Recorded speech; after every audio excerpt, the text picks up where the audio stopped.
तो चलिए आगे बढ़ते हैं। अब हम लोग को देखना है farming in Palampur, land is fixed.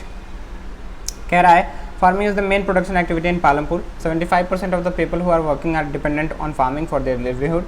ठीक है, क्या बोल रहा है कि जो फार्मिंग है, जो खेती बाड़ी है, वो पालमपुर की मेन प्रोडक्शन एक्टिविटी है। ठीक है, वहाँ पे जो है ज़्यादातर क्या देखने को मिलता है, हम लोग को खेती बाड़ी देखने को मिलता है, और वहाँ पे लगभग 75% जो लोग हैं फार्मिंग पे डिपेंडेंट हैं। ठीक है, उसमें जो कुछ लोग हैं किसान हैं, कुछ लोग जो हैं वो दूसरे के खेतों में काम करने वाले लेबरर्स हैं। ठीक है, लेकिन अगर देखा जाए तो सारे ही लोग क्या है, कहीं ना कहीं फार्मिंग से रिलेटेड है, फार्म प्रोडक्शन से रिलेटेड हैं। ठीक है, but remember that there is a basic constant in rising farm production, land area under cultivation is practically fixed. Since 1960 in Palampur there has been no expansion land area under cultivation. ठीक है, लेकिन अगर देखा जाए, ठीक है, अगर देखा जाए, अगर प्रोडक्शन को अगर हम ध्यान में रख के देखें, फार्मिंग प्रोडक्शन को ध्यान में रख के देखें, तो क्या है कि लैंड जो है जहाँ पे फार्मिंग होती है, लैंड क्या है, फिक्स्ड है। तो अब जब लैंड फिक्स्ड है तो वहाँ से फिक्स्ड अमाउंट ऑफ ग्रेन होता है, मतलब कि फिक्स्ड अमाउंट में जो है फसल उगती है। ठीक है, तो यहाँ पे किसान कैसे अपना ज़्यादा से ज़्यादा वो करे। ठीक है, जब लैंड फिक्स्ड है तो वहाँ से कैसे अपना जो फसल है कैसे उसको ज़्यादा से ज़्यादा उगाए ताकि उसको ज़्यादा मुनाफा हो। ठीक है, अगर देखा जाए तो 1960 से लेके जो पालमपुर है उसमें कोई भी नया लैंड जो है ऐड नहीं हुआ है अंडर कल्टीवेशन। ठीक है, मतलब कि खेतीबाड़ी के लिए कोई भी नया लैंड जो है, लैंड एक्सपैंड नहीं हुआ, लैंड एक्सपेंशन नहीं हुआ है। ठीक है, नया लैंड कोई भी नहीं आया है, मतलब जितना लैंड है उसी पे जो है साइकिल चल रहा है, खेतीबाड़ी हो रहा है। ठीक है, आगे देखते हैं हम लोग। By then some of the wasteland in the village had been converted to cultivatable land। ठीक है, तो क्या कह रहा है कि 1960 से लेके कोई भी किसी भी प्रकार का लैंड एक्सपेंशन नहीं हुआ है, लेकिन वहाँ पे जो उस गांव में जो कुछ वेस्ट लैंड है, ठीक है, कुछ वेस्ट लैंड थे जो भी मतलब ऐसे ही पड़े हुए थे, उसको क्या किया गया है, उसको कल्टिवेटेबल लैंड में तब्दील किया गया है, बदला गया है, ताकि उस पर भी खेतीबाड़ी हो सके। There exist no further scope to increase farm production by bringing new land under cultivation. ठीक है, लेकिन अब अगर इससे अगर ज़्यादा देखा जाए तो इससे ज़्यादा कोई स्कोप नहीं है कि नया लैंड जो है वो प्रोडक्शन के लिए, कल्टिवेशन के लिए वहाँ पे फार्म प्रोडक्शन के लिए लाया जाए। ठीक है, तो अब कोई वहाँ पे स्कोप नहीं है, क्योंकि जितना भी लैंड था वो सारा यूज हो चुका है या यूज हो रहा है। ठीक है, वहाँ पे जो भी लैंड है सब पे क्या हो रहा है, फार्मिंग हो रहा है, सब पे खेतीबाड़ी हो रहा है, कोई भी अब नया लैंड नहीं है जिस पे फार्मिंग किया जा सके। ठीक है, और ना ही लैंड एक्सपैंड हो रहा है। ठीक है, तो अब क्या करना चाहिए कि क्या होना चाहिए ताकि जो किसान है उसी लैंड से जो है ज़्यादा से ज़्यादा अपना फ़ायदा करे, ज़्यादा से ज़्यादा अपना फसल उगाए, ताकि जो किसान है उनको फ़ायदा हो सके। ठीक है, क्योंकि लैंड तो फिक्स्ड है, अब उसी फिक्स्ड लैंड पे से हमको जो है क्या करना है, हम लोग को अपना फसल उगाना है और हम लोग को मुनाफा भी कमाना है, हम लोग को अपना जो भी खुद का है अपना घर भी चलाना है, क्योंकि जो हम लोग देख रहे हैं लगभग 75% जो है किस पे डिपेंडेंट है, फार्मिंग पे डिपेंडेंट है, तो उनके लिए ये बड़ा ही इम्पॉर्टेंट हो जाता है। ठीक है, और यहाँ पे कुछ की पॉइंट्स दे रखा है, जैसे कि यहाँ पे कि लैंड को हम लोग किस चीज़ में मेज़र करते हैं, हेक्टेयर में। ठीक है, और ये अगर लोकल भाषा में अगर देखा जाए तो गाँव वगैरह में बिघा या फिर गोइठा इस्तेमाल किया जाता है। ठीक है, और 1 हेक्टेयर किसके बराबर होता है, 100 मीटर स्क्वायर के बराबर होता है। ठीक है, आगे बढ़ते हैं।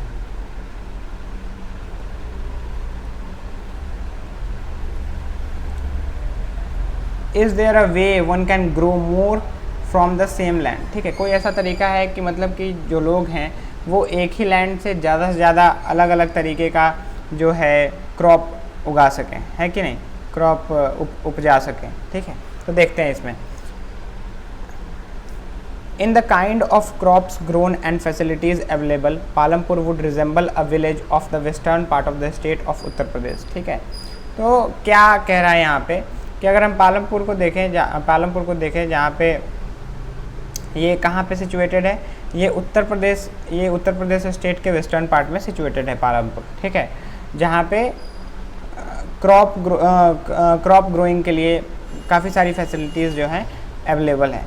ठीक है, और देखते हैं, all land is cultivated in Palampur, no land is left idle. ठीक है, क्या बोल रहा है कि पालमपुर में अगर देखा जाए तो जितना भी लैंड है वहाँ पे सब कल्टिवेटेड लैंड है। ठीक है, वहाँ पे सब पे खेती बाड़ी हो रहा है, कोई भी ऐसा लैंड नहीं है, कोई भी ऐसा पीस ऑफ लैंड नहीं है जो कि छूटा हुआ है, जो कि खाली है, ठीक है। सब पे खेती बाड़ी वहाँ पे हो रहा है। During the rainy season kharif farmers grow jowar and bajra, ठीक है। अगर हम रेनी सीजन की बात करें तो जो खरीफ फार्मर्स है, ठीक है, वो क्या उगाते हैं वहाँ पे, जावर और बाजरा उगाते हैं, ठीक है। This plants are used as cattle feed.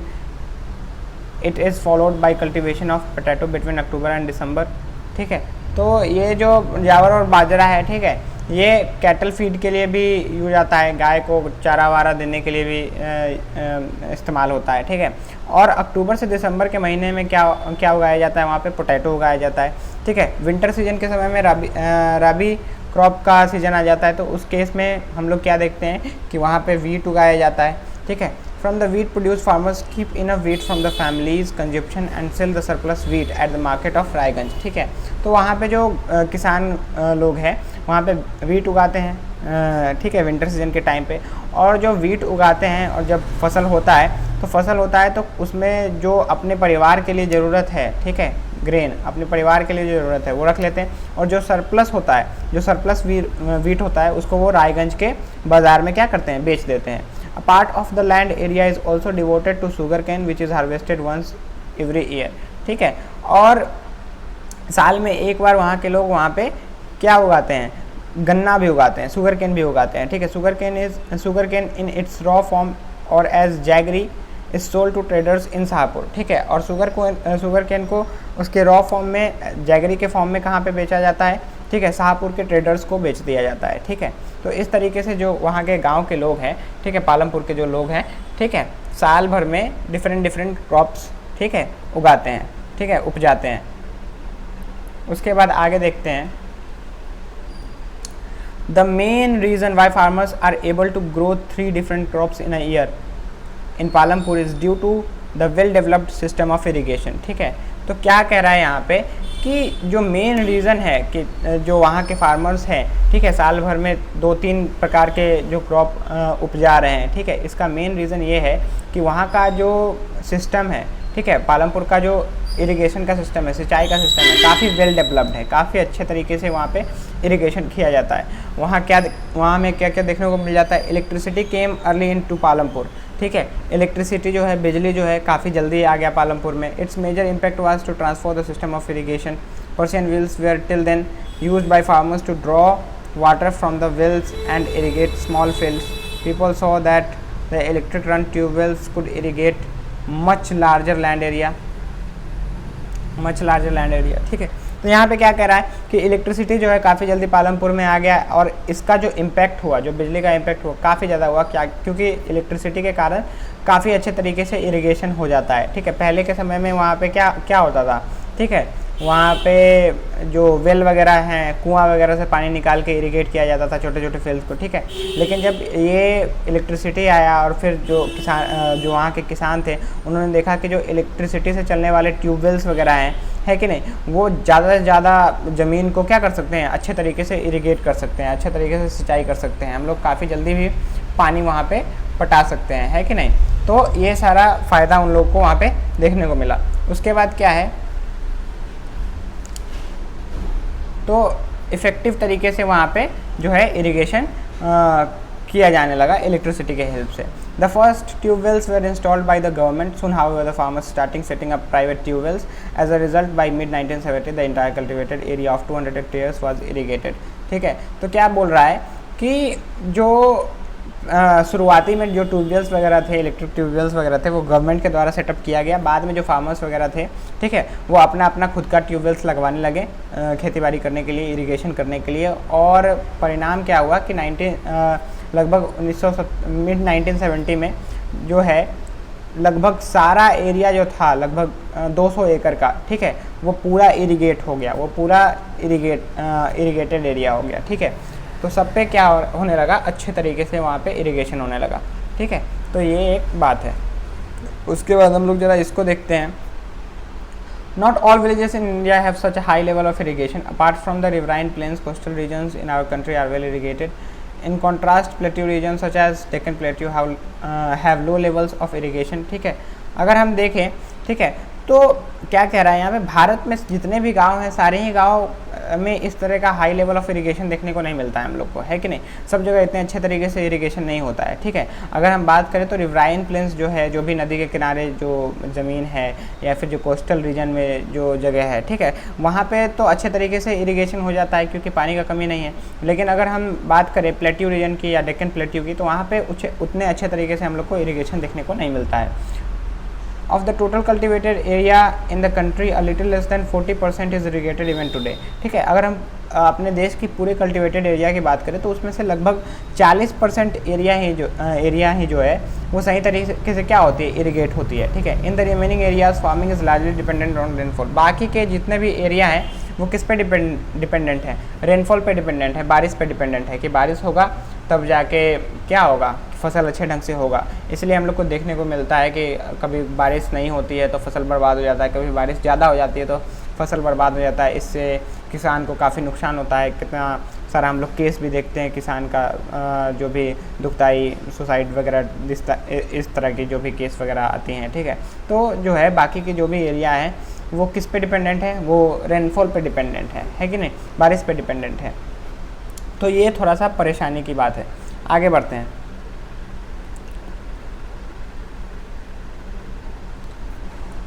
To grow more than one crop on a piece of land during the year is known as multiple cropping. It is the most common way of increasing production on a given piece of land. All farmers in Palanpur grow at least two main crops. Many are growing potatoes as the third crop in the past 15 to 20 years. ठीक है, क्या बोल रहा है कि एक से ज़्यादा क्रॉप उगाने के प्रक्रिया को क्या बोलते हैं, किसी सिंगल पीस ऑफ लैंड से, उसको बोलते हैं मल्टीपल क्रॉपिंग, ठीक है। हम साल भर के अंदर अगर डिफरेंट क्रॉप उगा रहे हैं एक ही पीस ऑफ लैंड से तो उसको क्या बोलेंगे, मल्टीपल क्रॉपिंग, ठीक है। और ये जो है बहुत ही अच्छा तरीका है प्रोडक्शन को बढ़ाने का, है कि नहीं, क्योंकि किसान के पास तो एक ही लैंड है कि नहीं, एक ही ज़मीन है। अब उस पर से क्या, उस पर अलग अलग टाइम पे अलग अलग क्रॉप उगा के वो अपने आमदनी को बढ़ा सकते हैं, है कि नहीं, उनका जो प्रोडक्शन है वो बढ़ सकता है, ठीक है। तो ये काफ़ी अच्छा तरीका है। जितने भी पालमपुर है कम से कम 2 क्रॉप्स तो उगाते हैं, ठीक है। ठीक है 2 क्रॉप्स उगाते हैं। उसके बाद एक और भी क्रॉप है, ठीक है, जिसको लोग थर्ड क्रॉप के रूप में उगाते हैं, जिस क्या है, पोटैटो है हमारा, ठीक है। तो वहाँ के लोग पोटैटो भी उगा रहे हैं लगभग 15-20 साल से, ठीक है। तो ये है, तो 2 क्रॉप तो उगाते हैं, रबी क्रॉप और खरीफ क्रॉप तो उगाते ही हैं, ठीक है। चावल हो गया और जो भी गेहूं हो गया, ठीक है, ये उगाते हैं। और इसमें हम लोग को थर्ड क्रॉप पोटैटो भी देखने को मिलता है, ठीक है। वहाँ के लोग लगभग जो 15-20 साल से उगा रहे हैं, ठीक है। तो ये काफ़ी अच्छा तरीका है प्रोडक्शन को इंक्रीज़ करने का। आगे बढ़ते हैं हम लोग।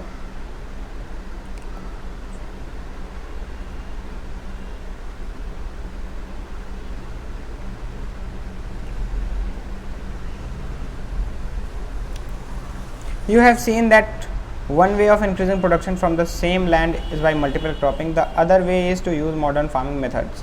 ठीक है, क्या बोल रहा है कि हम लोगों ने क्या देखा कि प्रोडक्शन को बढ़ाने का एक क्या तरीका है कि मल्टीपल क्रॉपिंग किया जाए, एक ही ज़मीन से साल भर के अंदर डिफरेंट क्रॉप उगाया जाए ताकि प्रोडक्शन इंक्रीज़ हो सके।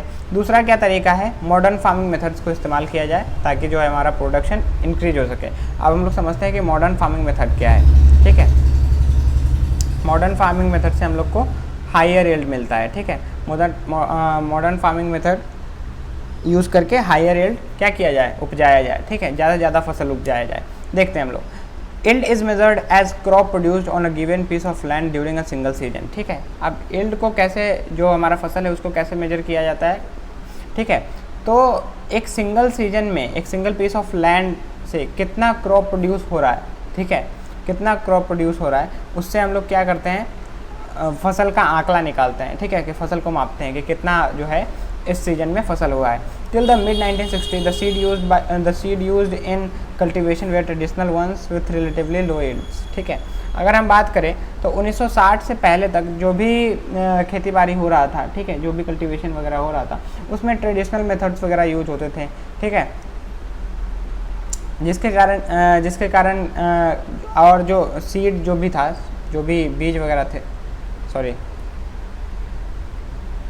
जो भी बीज वगैरह थे वो क्या थे कि ट्रेडिशनल सीड्स वगैरह यूज़ किए जा रहे थे, जिसके कारण क्या होता था कि जो फसल होती थी काफ़ी कम होती थी, मतलब उतना हाई लेवल का नहीं होता था, उतना अमाउंट में नहीं होता था, सही अमाउंट में नहीं होता था। ठीक है, तो 1960 से पहले ये सिलसिला चल रहा था कि जो भी बीज वगैरह, जो भी सीड वगैरह यूज़ हो रहा था वो ट्रेडिशनल पुराना सीड वगैरह था। ठीक है, तो आगे देखते हैं। Traditional seeds needed less irrigation, farmers used cow dung and other natural manure as fertilisers, all this were readily available with the farmers who did not have to buy them। ठीक है, अगर हम लोग ट्रेडिशनल सीड्स की बात करें तो traditional seeds में उतना इरिगेशन का मतलब कि उतना नीड नहीं था, मतलब कि ये लो मेंटेनेंस सीड होता था। ठीक है, और जो फार्मर्स वगैरह थे, काउ डंग मतलब कि गाय के गोबर से हो गया, या नेचुरल मैन्योर हो गया, प्राकृतिक खाद वगैरह इस्तेमाल करके या फर्टिलाइज़र इस्तेमाल करके क्या कर देते हैं, अपना खेती बाड़ी कर लेते थे और उससे फसल उगा लेते थे। ठीक है, और ये सारी जो चीज़ें थी वो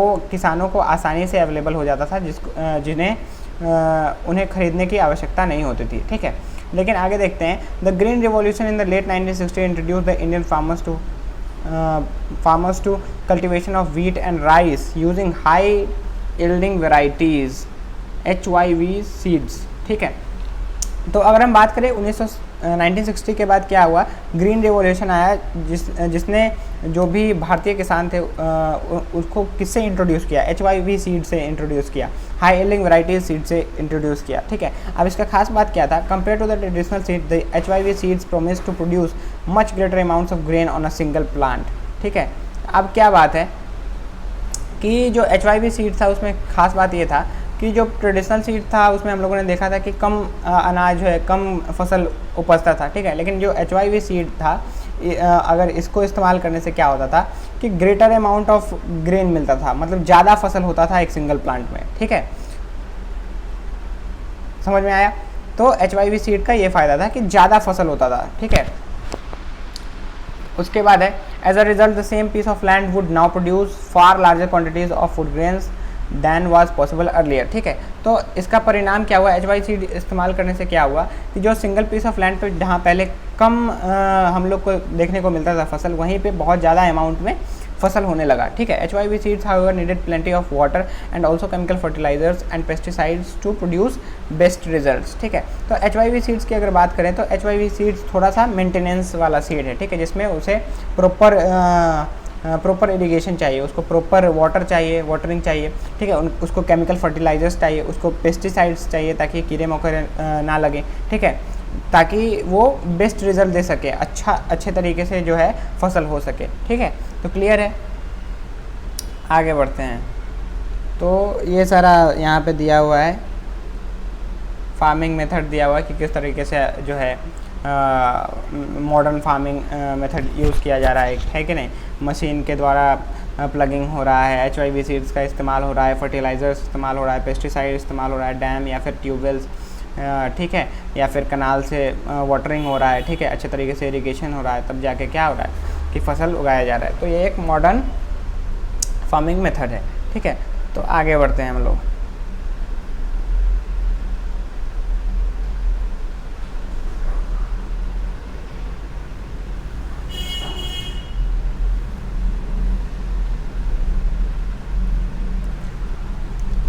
Higher yields were possible only from a combination of HYV seeds, irrigation, chemical fertilizers, pesticides etc। ठीक है, अच्छा, हायर yields मतलब ज़्यादा फसल तभी हो पाएगा जब हम लोग HYV सीड्स का इस्तेमाल करें और उसको प्रॉपर इरिगेशन करें, प्रॉपर सिंचाई हो उसका। ठीक है, केमिकल फर्टिलाइजर्स यूज़ किया जाए, पेस्टिसाइड यूज़ किया जाए, तब जाके क्या है फाइनल रिजल्ट जो होगा हमारा अच्छा होगा, अच्छे तरीके से क्या होगा, फसल होगा ज़्यादा मात्रा में। ठीक है, तो farmers of Punjab, Haryana and western Uttar Pradesh were the first to try out the modern farming method in India.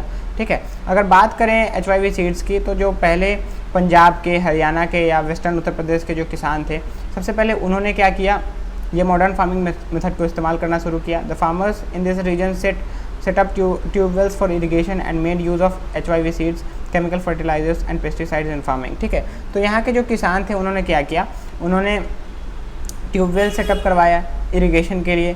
ठीक है, उसके बाद जो HYV सीड्स का इस्तेमाल करना शुरू किया, केमिकल फर्टिलाइजर्स का इस्तेमाल किया, पेस्टिसाइड्स का इस्तेमाल किया अपने फार्मिंग में। Some of them bought farm machinery like tractors and threshers which made ploughing and harvesting faster, ठीक है। उसमें से जो कुछ फार्मर्स थे उन्होंने मशीनरी वगैरह खरीद ली, जैसे कि ट्रैक्टर्स हो गया, थ्रेशर हो गया, ठीक है, ताकि प्लगिंग या हार्वेस्टिंग जो है आसानी से हो सके, ठीक है, फसल की कटाई वगैरह आसानी से हो सके।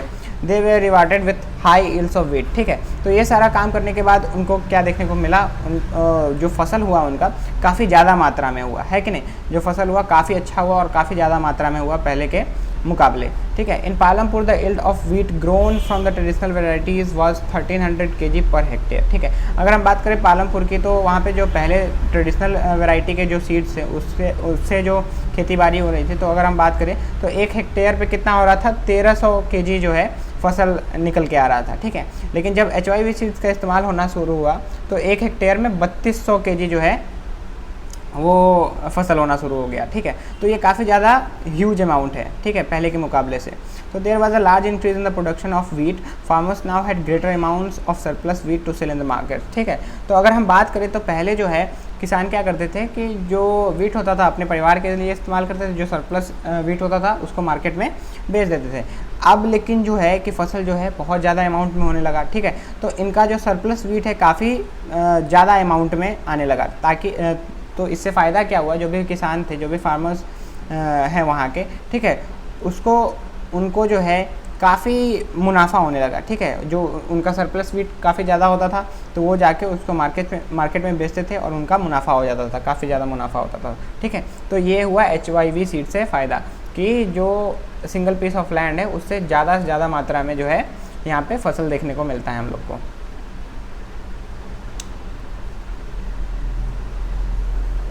उसके बाद है विल द लैंड सस्टेन, ठीक है। अब थोड़ा सा लैंड के बारे में समझते हैं कि इसका जो असर क्या क्या HYV सीड वगैरह जो है या पेस्टिसाइड फर्टिलाइज़र वगैरह, ठीक है, तो इसका क्या क्या असर होता है हमारे लैंड पे, ठीक है। देखते हैं ज़रा। Land being a natural resource it is necessary to be careful in its use, ठीक है। लैंड हमारा क्या है, नेचुरल रिसोर्स है, ठीक है, और इसको इस्तेमाल करने समय हमें ध्यान रखना चाहिए, है कि नहीं, हमें इसका ध्यान रखना चाहिए कि ये ख़राब ना हो, है कि नहीं। Scientific reports indicate that the modern farming methods have overused the natural resource base, ठीक है।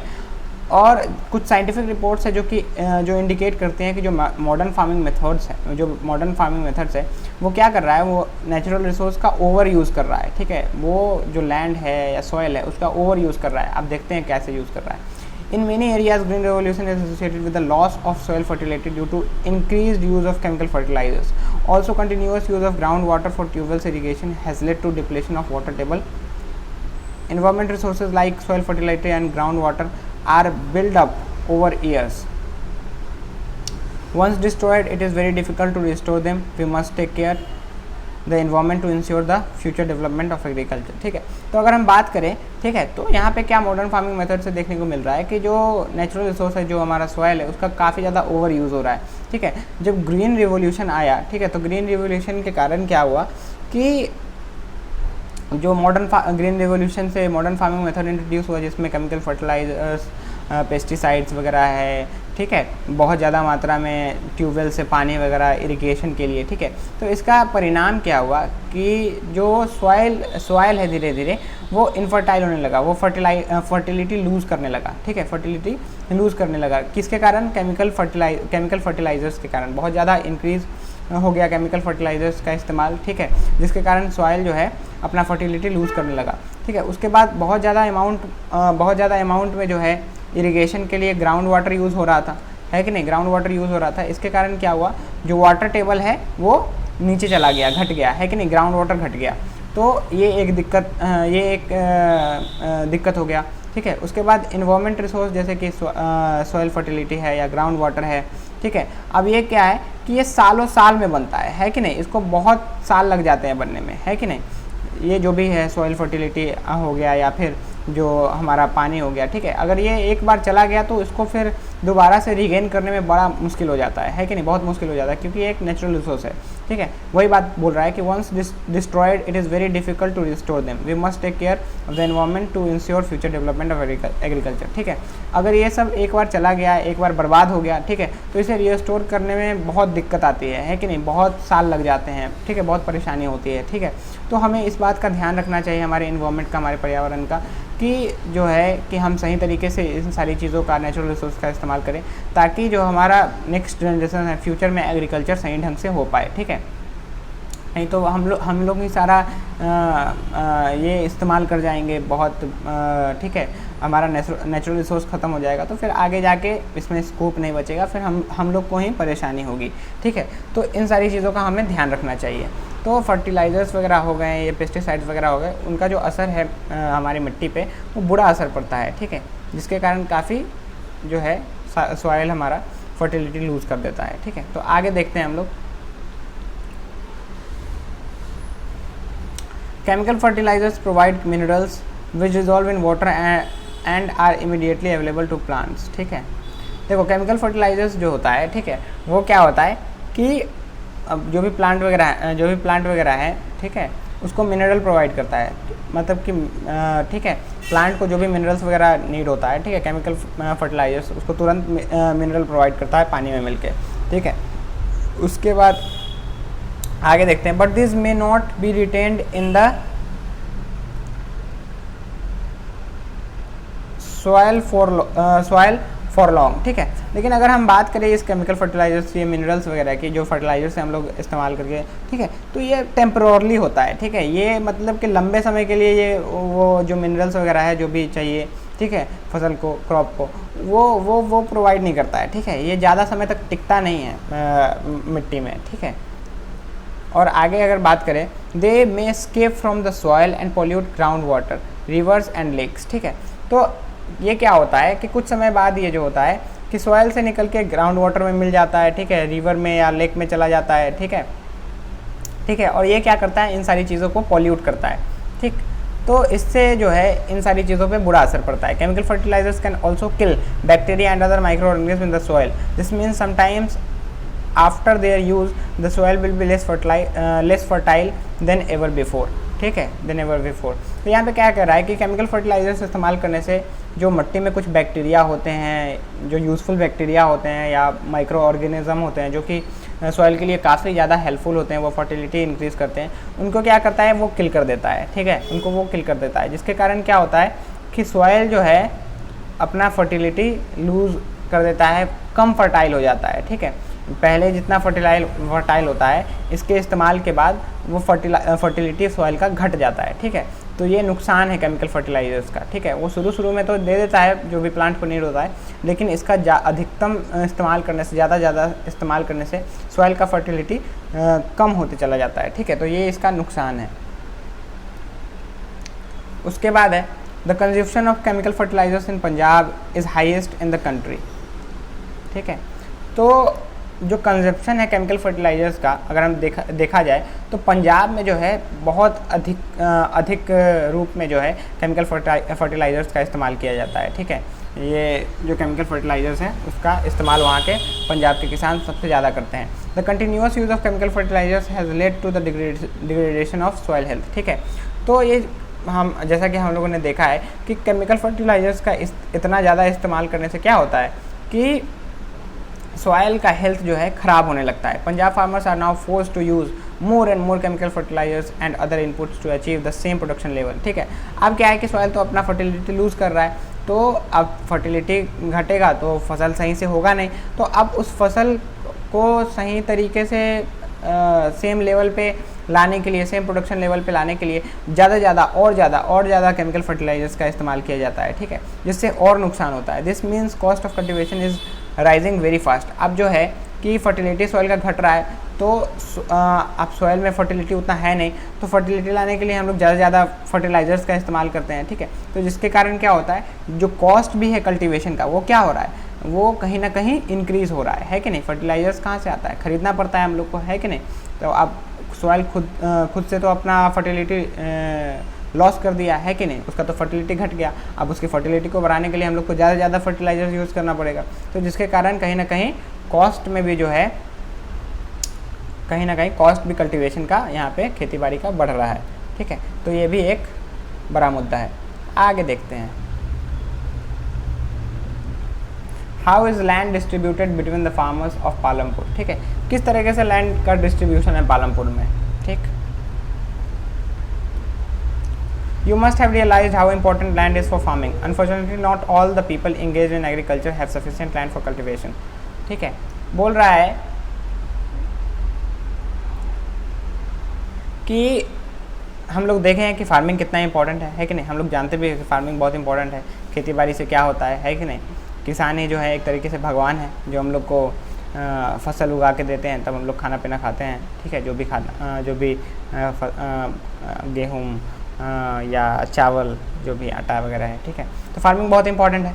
Unfortunately not all the people engage in agriculture have sufficient land for cultivation. ठीक है, तो अगर देखा जाए तो सारे के सारे लोग यहाँ पे क्या है, एग्रीकल्चर में इन्वॉल्व नहीं है, इंगेज नहीं है, क्योंकि उनके पास सफिशिएंट लैंड नहीं है कल्टीवेशन के लिए। ठीक है, अगर हम पालमपुर की बात करें तो 1/3 हिस्सा जो है, टोटल 450 फैमिलीज़ है पालमपुर में, जिसका 1/3 हिस्सा जो है वो क्या है, लैंडलेस है, जिसके पास क्या है, ज़मीन ही नहीं है। ठीक है, तो लगभग 150 फैमिलीज़ जो हैं वो वहाँ पे क्या है, दलित हैं। ठीक है, जिनके पास किसी भी प्रकार का लैंड नहीं है कल्टीवेशन के लिए, फार्मिंग के लिए। ठीक है, of the remaining families who own land, 250 families cultivate small plots of land less than 2 hectares in size. ठीक है, तो 240 फैमिलीज़ जो है वहाँ पे, ठीक है, वो क्या है, छोटे छोटे प्लॉट्स पे क्या करते हैं, जो कि लगभग 2 हेक्टेयर से कम साइज के हैं, उस पर क्या करते हैं, कल्टीवेशन करते हैं, उस पर फार्मिंग करते हैं। ठीक है, cultivation of such plots doesn't bring adequate income to farmer family. ठीक है, तो इतने छोटे ज़मीन पे फार्मिंग करने से जो है, इतने छोटे ज़मीन पे कल्टीवेशन करने से उनका जो परिवार है, या वो जो किसान हैं, उनके जो परिवार हैं, उनको सफिशिएंट अमाउंट ऑफ इनकम नहीं होता है, उनको सही तरीके से इनकम नहीं होता है। ठीक है, कि उनका सारा फुलफिलमेंट हो जाए, उनका ज़िंदगी सही से चले, है कि नहीं। तो उनको उस तरीक़े का जो है इनकम नहीं होता है वहाँ पे, इतने छोटे साइज के लैंड पे फार्मिंग करने से। ठीक है, तो आगे हम लोग देखते हैं। In 1960, Govind was a farmer with 2.25 hectares of largely unirrigated land. With the help of his 3 sons, Govind cultivated the land. Though they did not live very comfortably, the family managed to feed itself with a little bit of extra income from one buffalo that the family possessed.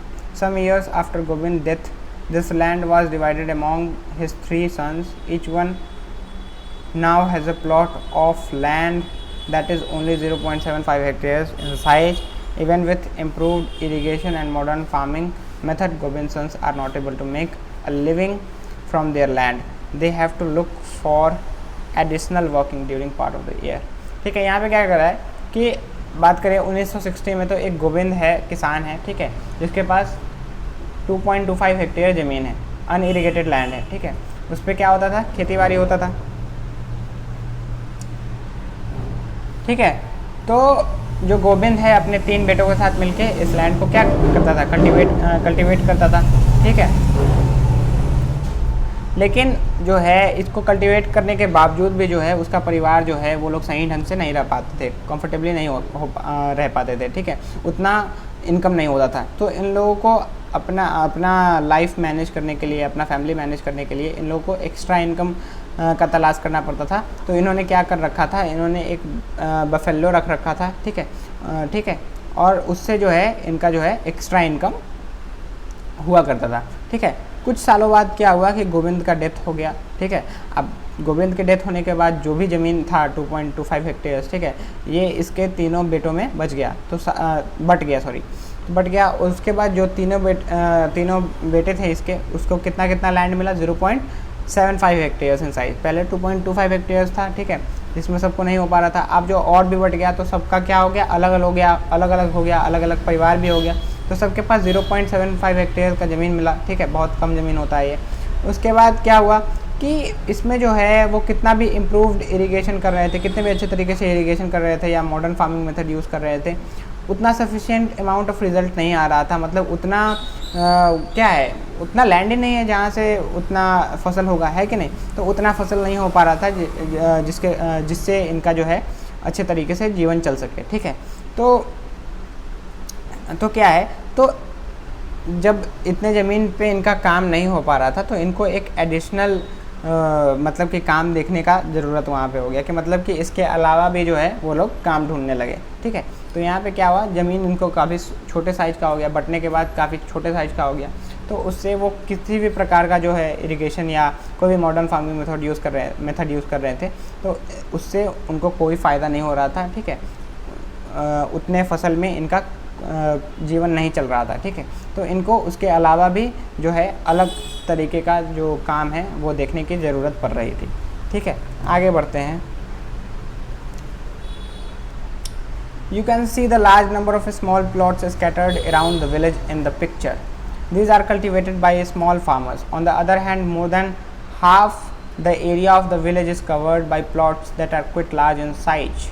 In Palampur, there are 60 families of medium and large farmers who cultivate more than 2 hectares of land. A few of large farmers have land extending over 10 hectares or more. ठीक है। तो यहाँ पे क्या कह रहा है कि देखिए इस इमेज में जो है कैसा छोटा छोटा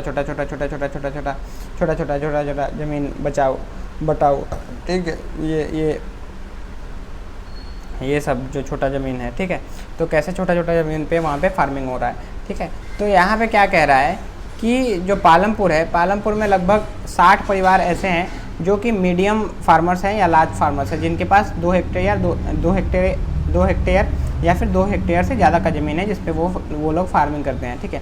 कुछ ऐसे भी किसान हैं जिनके पास 10 हेक्टेयर या 10 हेक्टेयर से ज़्यादा का भी ज़मीन है, ठीक है। वो लार्ज फार्मर्स के अंडर में आते हैं, वो लार्ज फार्मर्स होते हैं, ठीक है। तो ये पालमपुर का सीन है। आगे देखते हैं।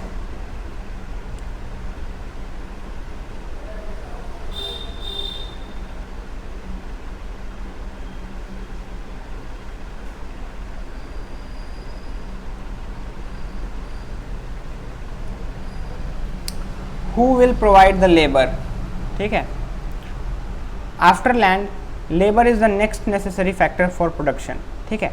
तो अगर लैंड की बात करें, ठीक है, लैंड की अगर बात करें, ठीक है, तो लैंड के बाद हम लोग को सबसे ज़्यादा इम्पोर्टेंट क्या हो जाता है कि लेबर, ठीक है। जब तक लेबर नहीं रहेगा किसी भी चीज़ के लिए तो किसी भी प्रकार का प्रोडक्शन नहीं हो सकता है कि नहीं। कोई भी तरीके का प्रोडक्शन के लिए हम लोग को क्या ज़रूरत पड़ता है, लेबर की आवश्यकता पड़ती है, ठीक है।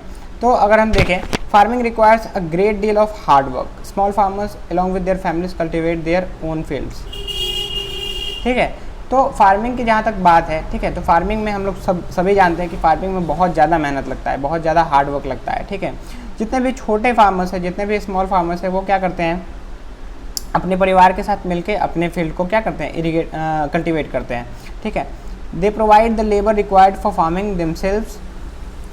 Medium and large farmers hire farm labourers to work on their fields, ठीक है। तो जो भी छोटे किस्म के फार्मर्स हैं वो अपने परिवार के साथ मिलके खुद से जो हैं वहाँ पे लेबर करते हैं, मेहनत करते हैं, काम करते हैं, अपने जो भी खेत है उसमें काम करते हैं और फसल उपजाते हैं, ठीक है। और जो मीडियम या लार्ज फार्मर्स हैं वो क्या करते हैं, वो जो फार्म लेबरर्स होते हैं जो कि दूसरे के खेतों में जाके काम करते हैं और उनको पैसा मिलता है, ठीक है। तो वैसे लोगों को हायर करते हैं और वैसे लोगों से अपनी फील्ड पे काम कराते हैं, ठीक है। तो ये रहता है।